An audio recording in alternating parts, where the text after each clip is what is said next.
If the enemies of Christianity wanted to destroy the gospel, they only had to do one thing: produce the dead body of Jesus. But they couldn't, because the tomb was empty and they knew it. Every gospel writer, Matthew, Mark, Luke, and John, records the same historical fact. Jesus' tomb was found empty on the third day. It wasn't found by his enemies. It wasn't found by his disciples. It was found by his followers, the women who came to anoint his body. Across all four accounts, Matthew 28, Mark 16, Luke 24, and John 21, fact stands firm: there was no body. Here, remarkable. It was only Christians who said the tomb was empty. The enemies of Jesus admitted it too. Matthew 28-12 records the Jewish leaders bribing the Roman guards, telling them to say, "His disciples came by night and stole his body while you were sleeping." Let's think about this for a second. If the body was still in the tomb, they wouldn't need to invent a story. No bribery, no lies, no excuses. They could just show the body and end Christianity before it even began. But they didn't show a body because they couldn't. Their invented cover story unintentionally admits the truth. The body of Jesus was gone. Now, let's take their stolen body claim seriously for a moment. Could the disciples have stolen the body? Absolutely not. And here's why. First, the tomb was guarded by Roman soldiers. These were not mall cops. These were elite, trained warriors. A few frightened fishermen had zero chance of sneaking past them, overpowering them, rolling away a massive sealed stone, moving a corpse, and escaping unnoticed. It's just not possible. Second, the tomb was sealed with a Roman seal. Breaking that seal meant immediate execution. Not one disciple would risk their life to steal a corpse, especially right after watching Jesus die a brutal death. Third, the disciples were hiding in fear. John 20:19 says they had locked the doors out of fear of the authorities. These men were not in the mindset to pull off a high-stakes grave robbery operation against the Roman Empire. And fourth, stealing the body accomplishes nothing. If they stole the body, what did they gain? They were hunted, arrested, beaten, tortured, imprisoned, and eventually killed. Not one of them became rich, powerful, or famous during their lives. People will die for what they believe is true, but no one dies for something they know is a lie. Here's the most important piece of logic. If Jesus' body was still in the tomb, Christianity could have been destroyed instantly. All the Jewish leaders had to do was say, "Come with us. Here's the tomb. Here's the body. Here's your so-called risen Messiah." Game over.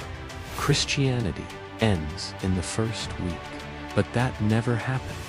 Instead, the authorities scrambled to invent explanations, because the one explanation they did, you wouldn't want to admit, was the only one that fit all the facts. The tomb was empty because Jesus rose from the dead. Some skeptics today might say, well, maybe the disciples just went to the wrong tomb. This is also impossible. Here's why. First, the tomb belonged to Joseph of Arimathea, a wealthy, well-known member of the Sanhedrin. Everyone in Jerusalem knew where his prominent family tomb was located. This wasn't some random, unmarked grave. It was a public landmark. Second, the women saw exactly where Jesus was laid. Mark 15:47 tells us they followed Joseph to the tomb on Friday. There was no confusion, a wrong tomb, not a chance. And third, the early church began preaching the resurrection in Jerusalem, the very same city where Jesus was buried. If the tomb still held a body, no one in Jerusalem would have believed the apostles for 5 minutes, the movement would have been laughed out of existence. Modern archaeology also strongly supports the gospel accounts. For example, the Church of the Holy Sepulchre, the traditional site of Jesus' burial and resurrection, visited by millions each year, matches the geography and historical description of Joseph of Arimathea's tomb.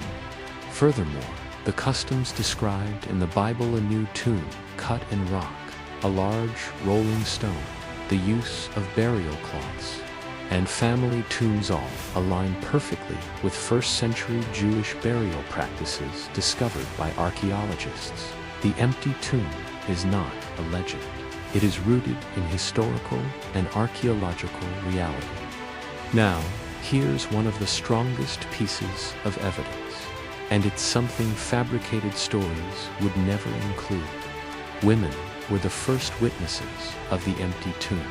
In first-century Jewish and Roman culture, a woman's testimony was not considered legally strong.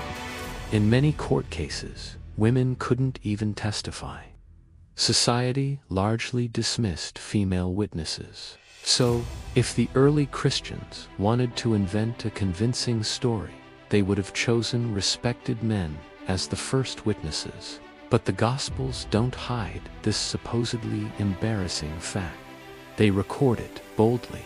Mary Magdalene and the other women were the first to see the empty tomb and meet the risen Jesus. Why?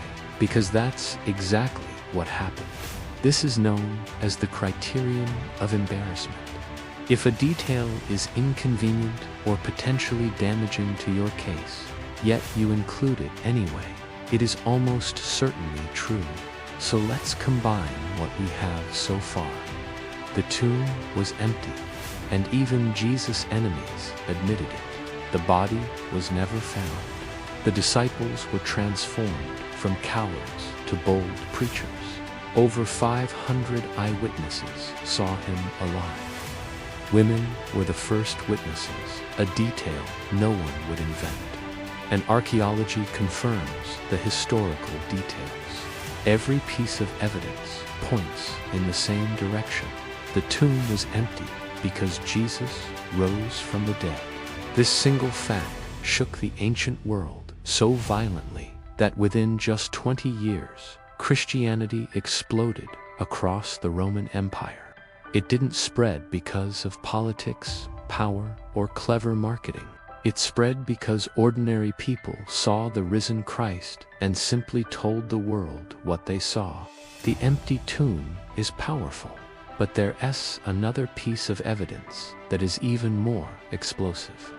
The transformation of the people who saw the risen Jesus. Fishermen became fearless, doubters became martyrs, skeptics became leaders, and persecutors became apostles.